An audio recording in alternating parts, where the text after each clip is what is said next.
Good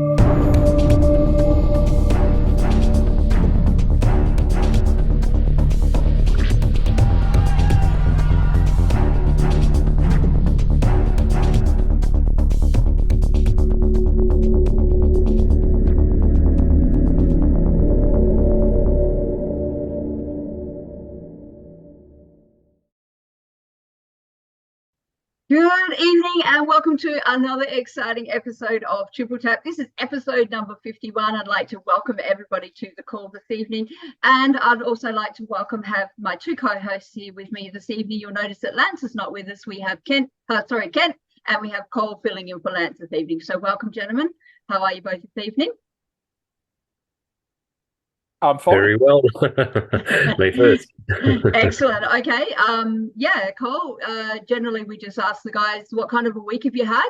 We don't always get to speak to each other during the week. Execs are very, very busy, so we like to take this opportunity to just find out what people have been up to before we introduce our speakers for this evening. So, yeah, how's your week? Oh, yes. Well, it's been a big week for 2 years. This week we're attending local council meetings, etc., up against The Voice to listen to the dissenting voices from the true Indigenous leaders, all of which either haven't been consulted or saying no. Tonight's subject is very pertinent to me on a personal level, as well as what we do in TAP. So whether it's the industrial stuff or with the teachers, what we're seeing in schools, and of course, what we do with TAP, which is assisting court processes. So I'm looking forward very much to everything that's going to happen. Excellent. Well, thank you for being here this evening and stepping in there for Lance, who's always very, very busy. And Ken, we know you're also busy as well. We've had a big week getting that Constitution finished for the Githable Nation. But what else have you been doing? Okay. Look, if I can take it just back to something personal. Something that I got to attend last Saturday night in a little town in far northern New South Wales called Woodinbong. I attended one of the sovereigns of the Githable Ngurakbal Yulkum Nation's 60th birthday party. I can tell you there were 400 or more people there. They were on stage singing. The microphone went around. The love in the building was incredible. The community, the stories of how they had worked together as a community to support and sustain each other was amazing. There wasn't a cigarette lit. There was no alcohol.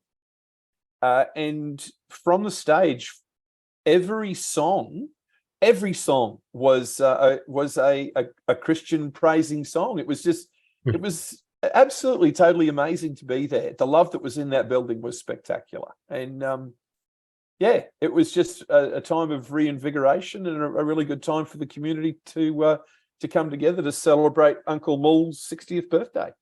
There you go. Excellent. So it sounds like you all had a really good time then. Great time. Yeah. Excellent. Well, we're going to have a great time tonight because we're up to episode number 51. We've almost done a whole year's worth of interviews, so that's pretty exciting. And tonight we have another exciting person we'd like to introduce to you all. So, ladies and gentlemen, I hope you're holding on to your seats. This one's going to be a good one, and get your questions ready. Pop them into the chat, and we will ask the questions as we go along. So I'm going to introduce our guest for this evening. Her name is Raelene Stokes. She's a highly educated and trained professional clinical counsellor and sexologist.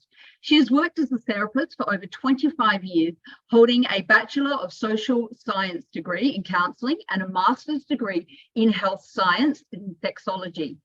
For 12 years, she was a senior counsellor and associate member of Impotence Australia, president of ASERT, which is the Australian Society of Sex Educators and Therapists, and 2022-2023, and is now resigned. Maybe she should tell us a little bit more as we bring her on. Raelene has always worked in the general fields of therapy, general sexual concerns, relationships, mental health issues. She also specialises in cancer and sexuality, men's health, adult survivors of childhood sexual abuse, victims of rape, and adolescent sexual health. Currently working also with parents and young people around transgender education and therapy, she has become become of recent times a strong advocate for the erosion of women's rights and the protection of our children's rights. She is a non-affirming therapist and advocates for the rights of ethical practices working with children. So, ladies and gentlemen, without further ado, let's welcome Raelene to the call. So lovely to have you with us here this evening, Raelene. How are you? Thanks, Ainsley. Thank you for having me. I'm great. Excellent. So looking forward to putting some truths out there. Yeah, excellent. And I know we've got a lot of information that we're going to share with the public and our listeners tonight. So go ahead, tell us a little bit more what you've been working on and a little bit more about yourself. Well, for 26 years as a therapist, I guess the last few years in particular, in fact, 6 years, I never would have thought that I'd be an activist fighting for women's rights, but here I am. I never thought that I would be a strong advocate for the protection of children in the way that it's transpiring now with transgenderism. And so I've tended to go down that path as well, more so because I'm not an affirming therapist, which I'll talk about after. And so parents trust me more than what other therapists are doing out there, and which I find is very unethical behaviour.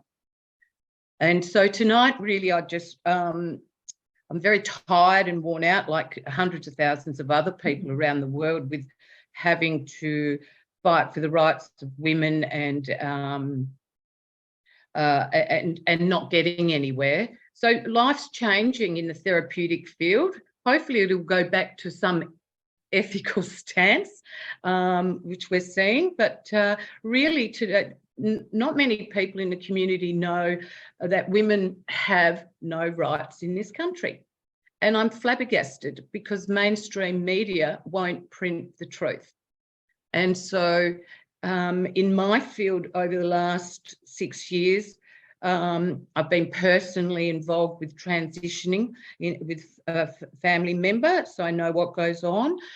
In therapy, it's not an area I wanted to be involved in. However, knowing what's going on with our children, I just can't close the door. I don't want to be here. However, I'm here. Wow. That sounds like a fairly deep personal struggle that you're going through. It is, and many other therapists too, Kent, like myself, who don't affirm, which I hope I've got time to talk about. It is traumatic. We can't do our work properly how we used to do it. We've got laws, legislation withholding us. Our own organisations aren't protecting us. They're protecting transgenderism and affirming model, which is not scientifically based. And so really, it is a struggle. And those fighting the cause, we're exhausted. And there's so much more to go. I'm going to just take a little line of questioning here with you, Raelene, for a second, and hopefully it will help you highlight some of the things that you want to get out there. I'm listening to, as we all are, with great interest, to many of the reports coming from governments around the world, through Canada, through Britain. Britain seems to be, both sides of the house they're affirming. Certainly here in Australia, both sides of the house are affirming. I find that very strange because, as a past police officer, I know officers now who are at the highest echelons in the Queensland Police Service who used to go out on Friday nights. They would call it poofter bashing, which is a disgusting behaviour and unlawful, yes. And they were all guilty of it. And well, the ones that I know were all guilty of it. And now they're up there affirming. It's good to see that they're making some changes and hopefully some progress. In America, we're seeing a huge fight take place. And all of the science, the true science, the medical journals, the psychology journals, they're all saying there is no evidence to support that transitioning actually helps in any way. What can you tell us about that? That's true. In fact, there's more research this year from Italy and Sweden in regards to damages of transitioning with children. And the medical evidence now suggests that some of these young children who are transitioned will be lucky to live till 30. A lot will die of Alzheimer's. They have spinal fusion issues. So physically, their bodies are tortured for the rest of their lives, and no one's accountable. They don't cope on medication, and they're actually, most of them, lied to about the procedure and life after transitioning. So I'm totally against it for young people. There's an age-appropriate time if that's what you choose to do. Well, there has to be, right? Because Yeah. as an adult, you've got to have the right to self-determine. What would be an age? I know that for young men, the average age of their brain reaching maturity, I'm not claiming that I've got there yet, Ainsley or Kyle. 55, is it, Ken? But it is 25. I was supposed to reach maturity. My wife guarantees everyone I'm still 5. But what about girls? What about men? Is 25 correct? I believe so. So research hasn't altered from that. That's been in the benchmark indefinite for maturity and growth. I totally agree with that. In saying that, though, I think that really it's confusing. I mean, quite frankly, they've actually brought the consent law in this country down to 12 in Queensland, whilst the rest of the world have brought it back up to 18, Kent. Not the rest of the world, Finland, Sweden, Norway, UK, a couple of other countries. They've brought it up to 18, and there's a reason for that. And we've gone backward, absolutely backward. This country has not listened, doesn't want to know about research. And yet certain things I'll read out to you shortly are all about transparency from the government and evidence-based material. Raelene, so it's all hypocritical. Why do you think they think that a 12-year-old has the maturity to make a decision about transitioning to the opposite sex at 12 when they're just entering puberty? Yeah, well, I look at the bigger picture, and I think it's all about pedophilia, rape, control, and $1 trillion business. We have Target already capitalising on knickers for children if they want to put different things down their pants, and we're talking 3-year-olds. This is Target, and many other industries doing the same. Rachel, sorry, Raelene, can you be specific about that? I just want to hold you up. Stuff other things down their pants. This is an adult show here. We can say the word penis. We can say anything we want to here. So what are they talking about? Well, it started with sock drawer. Now what is it called? Sock drawer heroes. And originally, until we were starting to speak about it, of course, it's been taken down from the Telethon Institute for Children, where it was up for quite a few years. And what it is what they have, and I think one of our organisations might have photos of it, different size baby penises, so girls can put penises in their pants, and they've made pants that are for girls. They've made boys' knickers, girls' knickers, and that's actually been going on for a long time. Target's recently, and they made a big mistake of advertising it, also put out on their floors these particular knickers for 2 to 3-year-olds. So going back to the age appropriateness, there is no such thing as a child, even 18-year-olds do not know the consequences of transitioning. So I work with a lot of kids now, in particular autistic children, which is what they're grappling, they're stealing, I'll use that word appropriately, stealing, because they're vulnerable. And so the young clients from 14 and under I'm working with now, my approach, which is exploratory, what I'm seeing is the minute I show these young kids or talk to them about they'll never be sexual, they'll never have a child, they believe they can come off drugs anytime they like. They believe they can change the bodies anytime they like. So when I show them the actual surgeries of children, and when I actually tell them the truth of what's happening and the rest of their life, what will go on, to this date, they have not transitioned. And so I'm an enemy of therapists. I'm an enemy of the government because of that. But also for 20 years now of working with adolescents around sexuality and sexual orientation, most children, and sadly we do work with 14 to 22-year-olds, if I'm working with them about sexual orientation or their gender identity, the beautiful thing, if we leave them to explore, is over time and over, because we're talking about puberty. Puberty doesn't work well for anybody. And so, and very confusing times. When someone's honest and explains the facts, they have a choice. And when someone's not judgmental and says, well, you know, to a female client, we'll go and explore with the girls, see what happens. And we talk about it. Majority of cases, by the time they're 18 or 22, are either gay or heterosexual. That's fact. Very rare. In fact, the 26 years I've counselled, I've worked with one genuine, I believe, a transgender young person, or not a genuine transgender, because they were still all over the place, not knowing.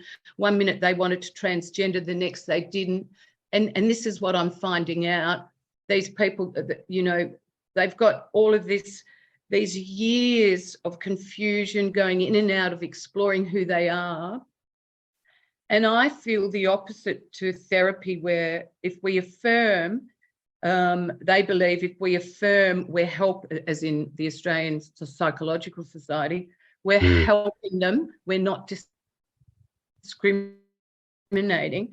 And I just think that's a lot of BS, because when I get rid of affirming and start looking at what's going on for them, what do they actually identify with emotions and thoughts, they're good as gold. Over a couple of years, they're happy, and they come back to an identity they're comfortable with. And there goes your body dysmorphia for a good portion of that. And that's a separate entity of working. But realistically, the problem is we're in a very cotton wool society or generation, and these children are lonely, neglected in some ways, and are very vulnerable to do something so they can fit into society. Therefore, for me, it's a cult. Yeah. Raelene, it sounds to me like, reminds me of sort of cheap canned dog food, that it's this rather tasteless material that's not really sold to the dog, but sold to the owner.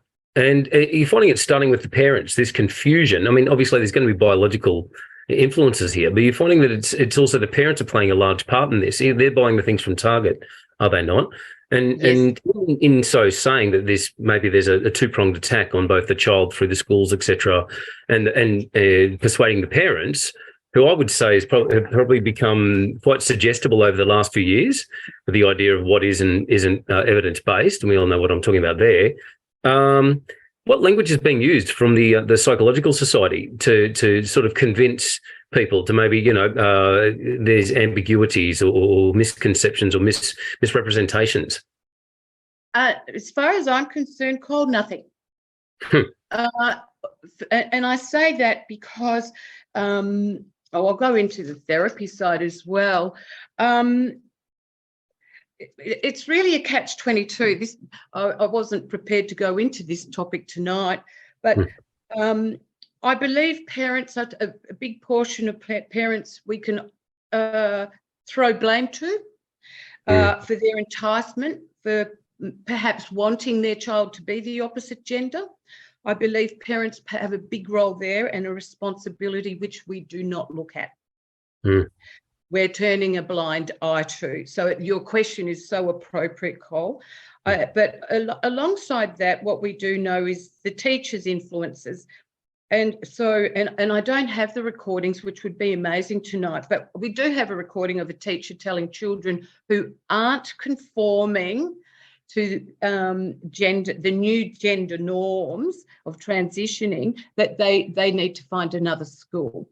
And we're talking about primary age here, who are adamant to keep it male, female, our biology, and a teacher telling them, no, that's not how it is anymore. And there's your confusion. So teachers are abusive. But in saying all of this, there's so many variables, because there's many teachers. Well, I've actually got teachers as well who are going through PTSD. They don't want to be doing this. They're forced to. And so really, at the end of it, for me, at every corner I look, it's controlled communism. And I really will go that far.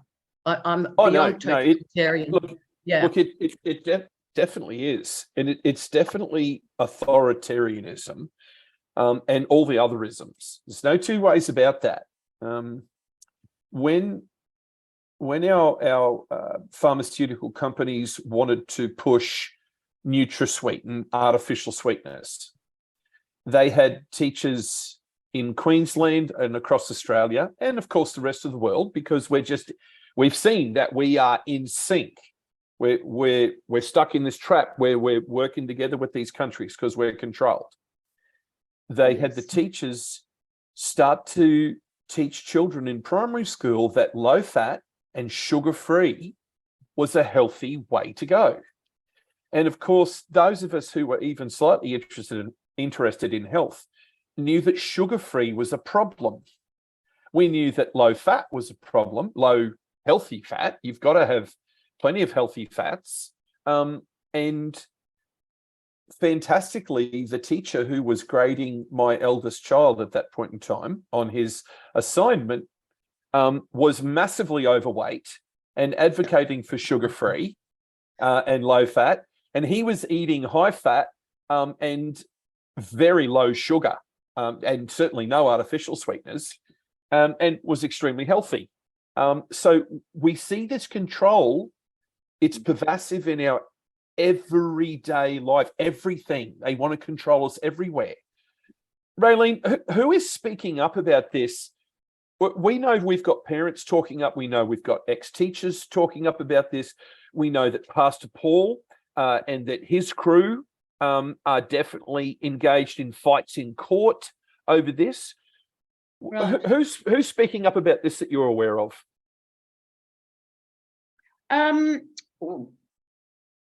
Sel Grover is one.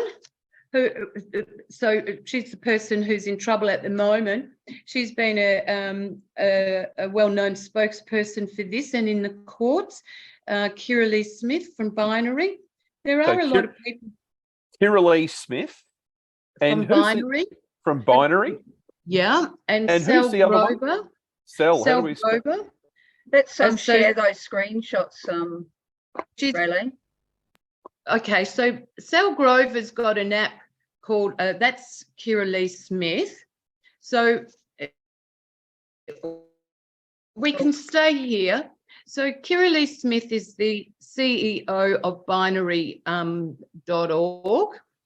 She's been working to protect women and her children for years.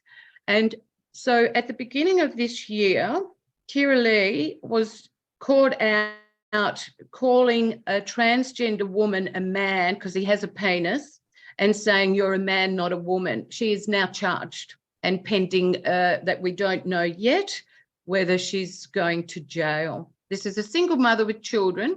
It's her own organisation protecting biological women, and the police and the courts have charged her. So where are women's rights in this country? That's a blatant discrimination act right there. That is not protection of women. And where's democracy and freedom of speech? It's not. There's no protection of the truth here at all, none whatsoever. And I want you to remember this, and I want those who are watching to remember this. Daniel Andrews gave the okay and allowed police to shoot peaceful protesters with rubber bullets. I'm saying just for the hell of it. That's all there is to it. He wanted them shot. He wanted to stamp his authority. Will he stop at sending a single mother to jail over saying, look, a biological man is not a woman? No. You're right. I think he will send her to jail to make an example if he can. Yeah. There are actually women in jail that nobody knows about. Now, I can't give a name because I don't know it, and this is hearsay from our groups, and it happens to be in Melbourne. A lot of things have gone on secretively with the women in Melbourne.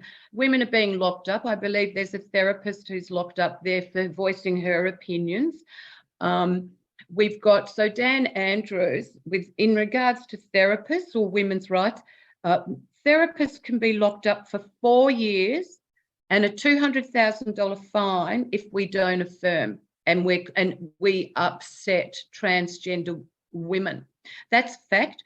Therapists, so through the Australian Psychological Association, there are hundreds of therapists nationally fighting for their license because they refuse to affirm, fighting for their license because we all stand firm and say a man with a penis is not a woman, no matter what you say.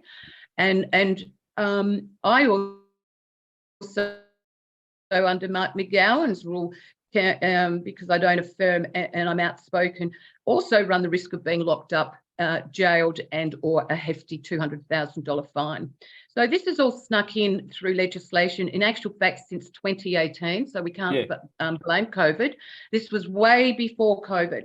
This has been, in at least my understanding, well, probably a decade really, or longer, but more so in our faces, probably the last 6 years. And if everybody was told the truth about the changes of legislation in many industries, this government wouldn't be standing. It simply wouldn't. They don't know. That's right. All there is to it. The people just don't know. And I think it's been going on. Oh, look, the abuse of power is crazy. And this actually started a lot longer ago. And I'm going to give you a very short example. When I first joined the Queensland Police Service, men's toilets were for male police officers and female toilets were for female police officers. And while I was at the academy, they changed that and they said, men and women will now use the same toilets, which meant the same showers. Okay, so I walked into the men's bathroom on a floor to have a shower, and out walks a 20-something young woman who was a police officer in training, and she had the girls out, if you know what I'm talking about. We'll just say that. Was that good or bad for you, Kent? Look, I am not opposed. I do not find female breasts insulting. I don't find them to be lewd or anything like that. But there's no way around this. Men and women are sexually attracted to breasts. That's all there is to it. And I find that inappropriate that sexual display is, and of course she was keen, right?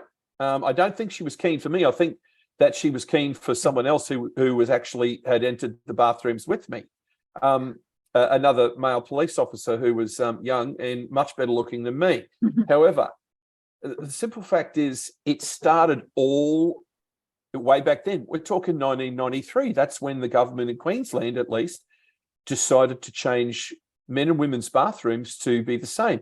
And it had, there's that effect, but there's the other, really, I find putrid side of life, that I would walk into the bathroom of a morning because I was sleeping in at that point in time. I had my own room, and you've got all the toilet noises going on from, and I found that quite confronting at that point in time. Yes. So I was at the gym the other day. Well, my gym allows transgender women in with us women. We've complained, and we have no choice. We either lap it up with a man with a penis who can perv. I mean, not all of them are going to perv. However, they don't belong there. It is my right. It's my dignity and safety as a woman to have privacy. End of story. End of Nothing story. should enter into that. Yeah. And we're not considering, and here's the women's issues that I really am angry about. Being a child of sexual abuse myself, being a rape victim, how dare any of these people tell me I have to put up with a man with a penis in the bathroom? The only place I want that is if I had a partner at home.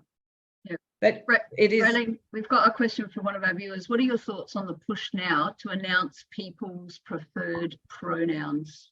Not into it. We're finding that the world is not, whilst that we embraced it for a while. And look, I think that if there's an individual who would like to be called a certain way, I do respect that, but don't expect me to go out of my way and have it on my business letterhead, my website, and I will not adhere to it in my practice unless there's a particular individual that wants me addressing them a particular way. End of that. Yes, absolutely appropriate from me, but anything outside of that, I think it's people's choice. Yeah. Raelene, I just want to jump over to the people, some of the people that you've been working with, more the older ones that have, say, transitioned and they've left behind, say, a partner and children. How have you found it's affected them when after they've transitioned? What's life like for them, the family they've left behind, and also the one who has transitioned? Well, I don't see, it's very different. Some people can seem to be able to handle it. All I see and work with though is trauma, betrayal, abuse. So I work heavily also these days, which I didn't even hear of the word up until a few years ago, called trans widows.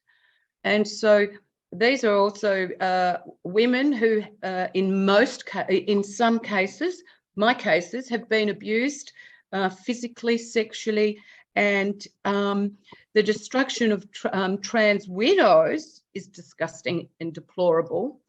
They don't have any rights, and yet the trans women that they married as men have more rights than them in the court system. That they are continuously worried if they've got children, what is happening with that child? Are they in a home where there are several transgender people? What goes on? These are natural things to think about. Look, it doesn't mean that all homes are not safe. However, we don't know what is safe and what isn't. And so none of this is acceptable. But with trans widows, we have issues with, again, lawyers who don't want to represent them. And that goes back to pronouns as well. So some lawyers that I've spoken to are too worried about pronouns and getting too involved, what that means for their practice. And two trans widows I have, one in particular has informed me that her partner, she, went to legal aid and has got preference over her being a biological woman. So what we see is it's just trauma games. Again, I have not been able to at this stage, doesn't mean there's not any people out there, I haven't found a lot of people who have adjusted. However, in saying that as well, there are, this is just such a big topic. I think as opposed to the adjustment, I'm more wanting to bring in, or I'm more worried about detransitioners. And there's the effect of all of this. And we're not bringing them forward. Detransitioners, who also I now work with, are frightened of what might happen to them if they speak out. They are an absolute mess for life. Some of them now are suing their parents, which I think is a good thing, going back to what you said, Nicole. And quite frankly, I support anyone wanting to sue the government, therapists, medical, with all of this. I'd support them 100%. And that's because what we might see is immediate damage, but we have no idea of long term. We have no idea 5, 10, 20 years down the track what happens. Can't even go there with effects on people, even the individual. Sounds very familiar from the last few years, doesn't it? Yes. Yes. Well, Yeah. you know, and the question is, will our government, will they even care? I mean, we have an 80% reduction in the birth rate of this country. That is frightening. We have an 80% reduction in the birth rate of this country. That's the last information that I got. It was at 70 and now has gone to 80. But let us not forget that the Pfizer safety data sheet said that 4 out of 5 pregnancies were affected by the community vaccine. That's right. Correct. Okay. Now, is there a correlation between that? It certainly seems as if there is. 4 out of 5, 80%. Yeah. Okay. It's definitely looking that way. 80% reduction in the birth rate of a nation. That's the death knell for a nation. Yeah. Okay. That's the death knell. It's nowhere on the news. Okay. So, but of course, all we get on the mainstream media and the news is it's just slyly putting it in. It's in the movies, it's in everything, that transgenderism is the way to go and that affirmation is the way to go. You're talking about trans widows. It's a term I've never heard before, and I'd like you to take a little bit of time to explain that. And I do know what transitioners are, but I'd like you to talk a little bit about those two things, trans widows and detransitioners, so our audience gets a very clear understanding. Yes. So trans widows are women who have been in a relationship, marriage for X amount of years, and wake up one morning and their husbands decide that they're a woman. Yeah. And not only is it a shock, I mean, we're talking about women who believed once upon a time they were in a happy, honest marriage. And some women have had no idea that their partners, it could be, a lot of it seems to be going on for quite a few years in a relationship or marriage, have actually been having a second life and have a room with more female clothes than their partner has. And so that's a shock in itself, that and betrayal. But also what I've been looking into with detransitioners, hence why now I work there too, is because, and I'm just dumbfounded with therapists, I found 12 trans widows that I see, all of them have told me that when they go and see a therapist, and there's your affirming BS, they're told, you should love the person you're with and get on with it. That's the basic summary I've got from 12 clients. And that's just unacceptable. And there's my issue with the Australian Psychological Society and counselling anyone that uses affirming. So in other words, what we do know with trans widows as well, some of them that I've represented have been raped and abused and in domestic violence situations. These therapists, because they don't affirm, when they affirm, they're not asking questions. Had they asked and been an ethical therapist, they would have found out that these particular women, not all, these particular women have been raped, strangled and abused in these relationships. And in one case, legally, one of my trans widows went to court. This is in Perth, only a couple of years ago, 2 or 3 years ago. So the problem also legally, and here's women's rights eroded again. So these women are traumatised. There's no support. Therapists are doing an injustice and abusing them. And all for transgender women, it's just mind-blowing. But this one particular client went to court because they were assets. Well, her husband identifies as female, and the courts only identify it as a female, but all the assets are under his name. So already there's a big issue. And so my client initially ended up with nothing from the court and appealed it. And so she lost out anyway, but she appealed it, went back to court, and this judge got some ethical brain, said, no, we have to look at the assets at the time you were married and the name on the assets. So she ended up getting some money, but not anything to what she should have. And that we have a massive law against women being eroded in the court system. And I've got, which I'll go now into probably Sal Grover if I can. So the trans widows have an issue. Depending on a judge,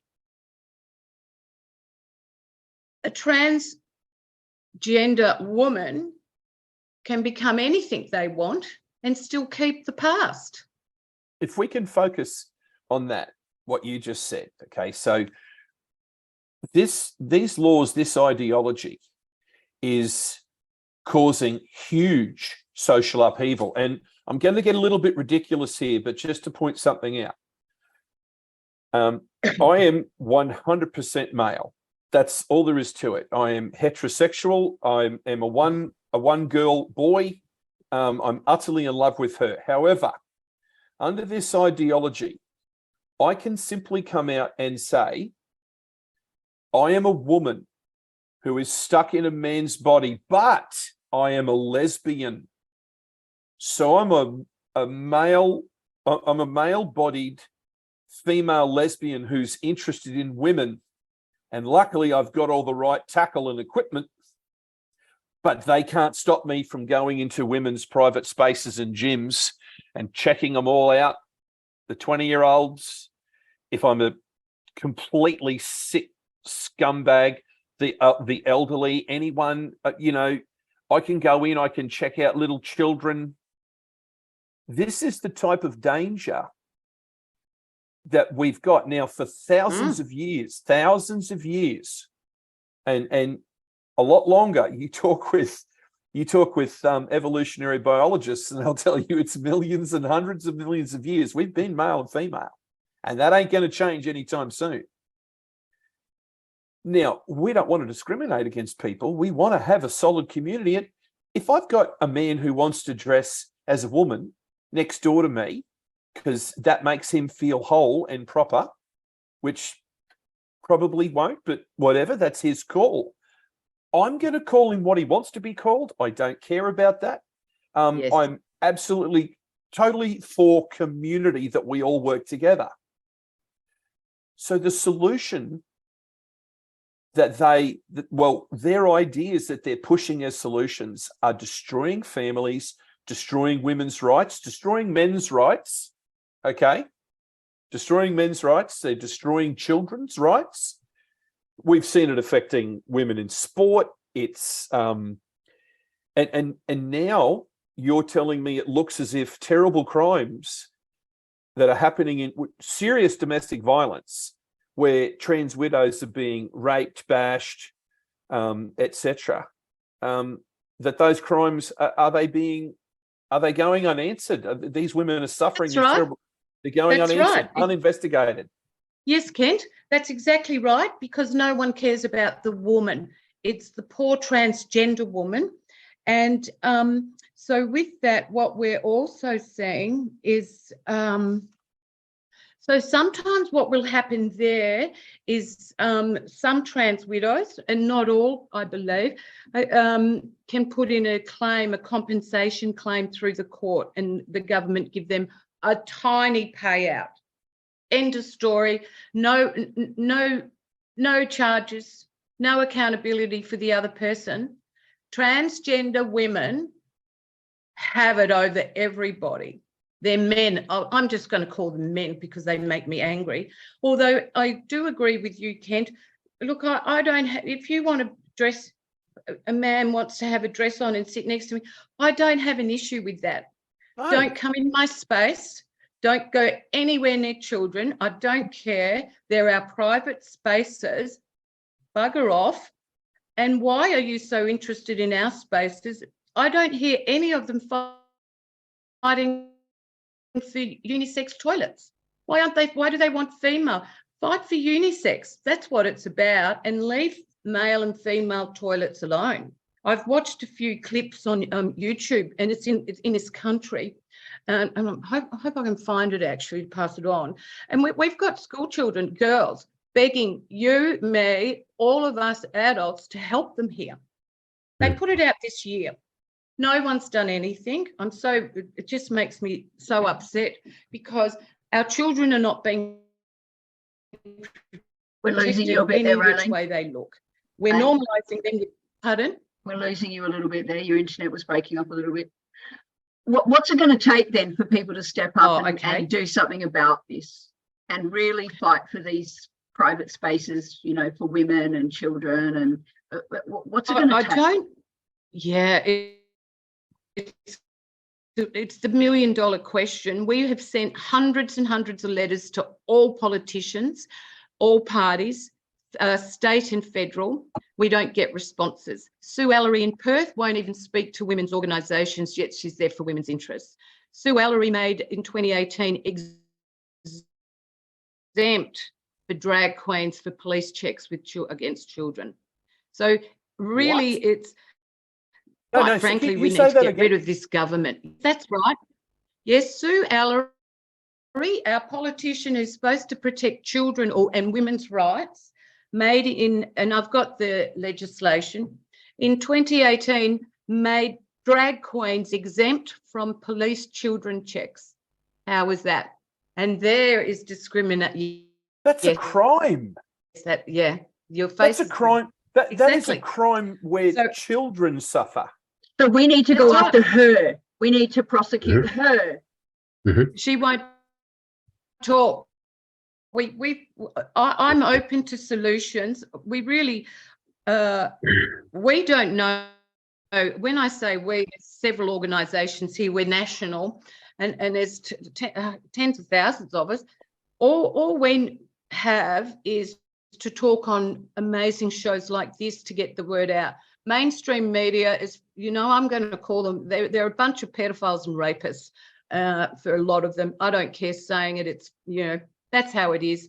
They're not talking about the truth. They're protecting pedophiles and rapists. So if you can't put out the truth, this is our problem, is how do we get to the country? Because if most people knew what was going on, Labor wouldn't be here today. In fact, probably politicians wouldn't be here. And we might be better off without them the way it's going. Well, but that's certainly what's going on. That is certainly what our goal is. Our goal is to reach a situation where our current Australian government system is completely removed from our society, and we've got a brand new system. Yes. However, we're talking about, and you pose a very interesting question. For some time, I've been wondering, how do we reach the Country Women's Association? How do we reach Rotary? Fill me in, please fill me in. They're affirming.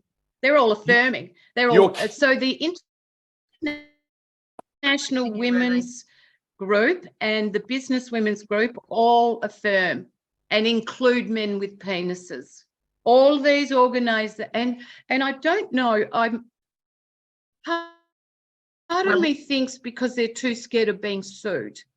And so I'll go into Sel Grover with this, but all of our women's organisations are being infiltrated with these men. We have no women's organisations without them coming in and taking us to court. So there is, if we could just, Ainsley, no, go back to the other picture with Sel, not this one, this one here. Sel Grover on your right-hand side. So she's a creator and owner of a women's only app, Biological Women, called Giggle. So this person on the left, who's called Roxy Tickle, which says it all, has decided, he's deciding to be a woman, wants in on our biological app, and has taken Sel Grover to court for discrimination. It's been going on for years. It has cost her not only mental and emotional anguish, and he did it when she was pregnant, and it's still going. but how disgusting of our court system, who disregards biological women's rights to have our privacy. He now, Roxy, is suing Selgrover for discrimination. It is now, as of last Friday, gone to the federal court of this country for April next year, 2024. Selgrover needs our help. This is a beautiful woman being crucified, bullied, harassed by this disgusting, and I will call him a man. And he also, with this picture, what person would feel comfortable with this man naked with their child, let alone their wife or their mother or grandmother? I'll be honest with standing you. there with a penis. It's an attack on language. It almost seems like a joke, Raelene. The case is called Tickle versus Giggle. That's it. And that's what we're that's what we're dealing with. But the problem here is also, my understanding is, and here's discrimination from the court system, our very feral, corrupt court system. Selgrover has to come up with near about $1 million for this case to defend herself. Well, this feral person, Roxy over here, and I don't care about my language, has to come up with, I'm told, 50,000. That's discrimination in itself. And this is just for women to protect our right in business. So we're being dictated in business how to run it. Raelene, I've got a question from one of our audience here, because we do have about 10 minutes left. What would your advice be to parents whose children come home and say they identify as the opposite gender, especially if these children have been happily living within the gender in which they were born? First of all, there's a couple of things that are urgent. The more you talk with your children, the better off you are. The problem, which goes back to something you asked before, Cole, parents aren't interacting enough with their children these days. The social media, whilst we think it's safe, it is not safe. Whilst we think we've got things in place and we know what they're doing, you do not. And we've got all evidence based on this. And so, but sorry, I've lost my track now, Ainsley, with the parents. So parents have a responsibility, a duty of care to be with their children. Talk to them. Today's world, they're lonely. And I would be asking, so what does your school say about this? Because you're lied to from the schools. Parents have no idea what's going on. And I've got all the facts there too, which will shock everybody. But talk to your children. Just don't be traumatized or show shock. Just be calm and say, so what do you talk about with this at school? Get to know the conversations being had. Are there any other people or kids that are doing the same or feeling the same? Open conversation. And then generally what I find, and depending on the age, the first question I'd ask as a parent is puberty. Are you going through, do you know if your child's going through puberty? If so, if you're not hands-on, you'll lose them. It's as simple as that. You've pretty much lost them in this country. The rest of the world have become, getting some common sense and ethics back, but not this country. We're really dragging it down. So really parents need to be hands-on. If it gets a little out of control, also you have the right to go to the school and tell them to stop educating your child into transgenderism. It is your right, and parents have no idea of this. And if the school says no, really, there are so many cases of parents taking their kids out already in schools because of things like this. But it's the conversation. You've got to talk. You've got to find out why. If it becomes a bit too serious, if you're needing to see a therapist, make sure they do not affirm, or you will lose your child in the first session and they go straight to transgender clinics. So no affirming therapists. Raelene, as a therapist yourself, are there any laws to stop us naming and shaming some of these therapists? Because one of our favourite tricks is to make lists of judges, therapists, teachers. Okay, well, it'll be a long list because most of them affirm. And so when I was with I won't go into ASCERT, but yes, we need to talk, because we were looking at a list. Unfortunately, we have sent people to affirming therapists not knowing, and it's been diabolical. So it is important, Cole. I certainly work with you on that. Great. And whatever information we've already gathered, put it together. I think it's necessary. Well, look, the Psychological Society's Code of Ethics is quite old, isn't it? I haven't seen it being updated for about 10 years. I'll read it to you. There? Pardon? Yes.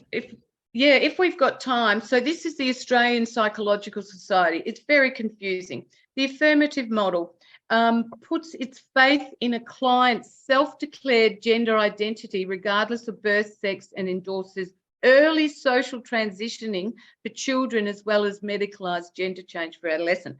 That's abuse of power.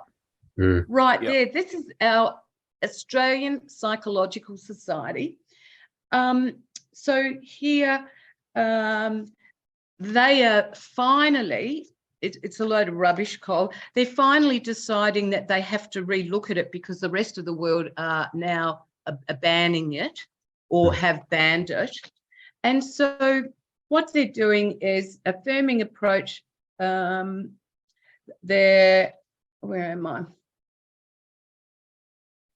So what from the organisation, what they're saying here is some affirmative advocates regard any need for diagnosis, and this is from members of the organisation, as pathologizing of trans people, and agitate for treatment on demand without mental health assessment. That's what this Psychological Association has taken away from us. We don't diagnose, we don't assess, we're not allowed to ask questions. How is that? We're not allowed under affirming. Raelene, I thought the whole thrust, the whole crux of a really good clinical psychologist was that you supported your client, your patient, while you asked them questions and got them to look at issues, introduce them to issues so they could think about it, and so they could arrive at a solution themselves. Yeah, that's called ethical therapy, Ken. That's me. Affirming is non-exploratory approach. So if your child comes to me and decides he's affirmed as a giraffe, I have to affirm you're a giraffe. How's that? This is from a psychological association. Like I said, can I identify as the Prime Minister, do you think? Pardon? I missed that. Can he affirm as the Prime Minister? Listen. Well, you could probably affirm as anyone these days. Oh, Cole likes to take it sometimes to its sickest level. And I can say this truthfully. Anyone who wants to identify as the Prime Minister of Australia, that's the sickest level you can get to. Yeah. Raelene, just in these last few minutes, I just want to cross to this particular image and have a quick discussion. I'll give it a second, it'll load. Oh, thank you, Ainsley. We've only got a couple of minutes left, but this one here from this person, they identify as Demags, as a she or they, and their profile on Twitter is it's Demag, like damage, I suppose, Demag. I cannot wait for the arguments this T-shirt will spark from insecure cis people. And the T-shirt actually says, respect my pronouns or I will stab you. You know what? I'm frightened of what that is. That a bloke? It's a bloke. Yes. It's a bloke. So I'm frightened of what he wants to stab me with. Okay. Well, what if what about if you're a 12-year-old girl in the bathroom with him? Now, exactly. This is where women's rights. If I wore that T-shirt, I literally would be arrested in this country for violence, because most of our it's a crime. That is a crime. Exactly, okay, so right. That is a crime. That shirt. Yeah, you're not allowed. But to not if have you're transgender. Well, no, actually, whether or not you are transgender, that is still a crime. Now, that's currently written up in the criminal codes across this country. Yes. To threaten violence in that matter, to wear a slogan like that, that's a crime. You're not allowed to do that. Okay. And yet the police, so in Parliament this year, Kent, there was a Rosie Parker protest, And so we, as the females, we were threatened. Had death threats from the opposing people. We rang the police. We showed them our death threats, going to be killed. They're going to do this. And the police did nothing and protected them on the day, not us. And on the day, one of our film crew got bashed, his equipment destroyed. A police officer was assaulted, no charges. Yet we were told if we open up and misbehave, we'll be charged. But if you're a person who stands up and says, "Hey, look, biological men are not women," they may jail you just for saying. That's right. Just for speaking your opinion, your belief, your identity. Yeah. Well, I've got a message for the government as well, and this troubling group of goodness knows what. You know, this group Restore to outdated, regressive sexual stereotypes. And I've got news for them. We don't live in the 1950s, so get over it. And to our government, we're not living in Afghanistan, so stop treating us like Afghan women. Because that's what's going on. I think they get treated vastly better than what yes, the girls in fact, in this country. they actually agree here. Absolutely. That's right. All right, guys. Well, we've come to the end of our hour. And Raelene, it's been absolutely a pleasure having you on. I know this topic could just go on and on and on, and we're definitely going to have you back for another session to expand on this. I didn't talk about. No, well, you know, look, we can always tee you up another session in another couple of weeks, and we'll get you back and we'll talk about these other things. In the meantime, you and I would definitely have to catch up for a coffee because we're in the same state, which is amazing. So we'll definitely have to catch up. Oh, for a coffee. Okay, fantastic. Yep. And thank you to Ken and thank you to Cole for joining us this evening. Thank you to everyone who's joined us this evening. I hope you've enjoyed tonight's lively conversation. We certainly have a lot to cover, and we'll see you next time on Triple Tap. Bye for now. Thanks, guys. Bye.